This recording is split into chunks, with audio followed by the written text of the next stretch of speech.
अस्सलाम वालेकुम नाजरीन, आपको ताज़ा तरीन ब्रेकिंग न्यूज़ से आगाह करते चले। निम्रा खान ने साबिक शौहर के इल्ज़ामात पर रद्द-ए-अमल में रोपणी।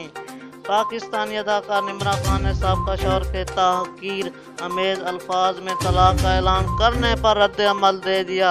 वीडियो में तलाक के हवाले से बताते हुए अबदीदा हो गई। निम्रा खान ने कहा कि मेरी तबीयत के अलावा जो बातें भी हो रही हैं यहाँ मैं उस बारे में बात नहीं करना चाहती।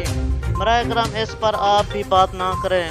उन्होंने कहा कि पढ़ मैं भी रही हूँ, देख मैं भी रही हूँ। आप सब चाहने वालों ने इतना कुछ बोल दिया है कि मुझे अब कुछ बोलने की इजाज़त नहीं है। अदाकारा ने कहा है कि अगर थोड़ा भी सीखने को मिल रहा है तो उन्होंने कहा है कि मैंने बहुत कुछ कहा है, कभी भी मुझसे सीखने को मिल रहा है तो मुझसे सीखो। बुरा नहीं बोलती, ना किसी के साथ बुरा करती हूँ। दोस्तों, इस तरह की अच्छी वीडियो जानने के लिए प्लीज़ मेरे चैनल को सब्सक्राइब कर दें। अगर ये वीडियो आपको अच्छी लगी तो लाइक कर दें, कमेंट कर दें। Thanks for watching. अल्लाह निगहबान।